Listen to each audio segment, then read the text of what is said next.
Yo, sa dami ng mga problema ng aking kinakaharap, minsan gusto ko nang sumuko at hindi na magpanggap na masaya't nakangiti na para bang walang problema.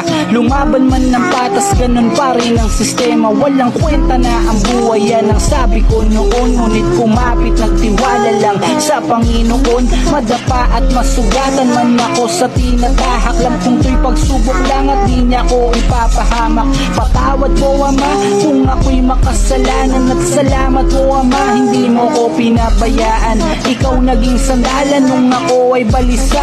Lubid kong kinakapitan, wala palang mapapala. Kaya ikaw, oo ikaw, alam kung meron kang problema, pero di yung solusyon ng buhay tol, wag mong ibenta. Maraming paraan, samahan mo lang ng dasal, saka ipapakiramdam kapag si Lord ang nagmahal. Gusto na madampian ulit ang labi mo at magsamang painitin natin ang gabing to. Babe, nasan ka na ba?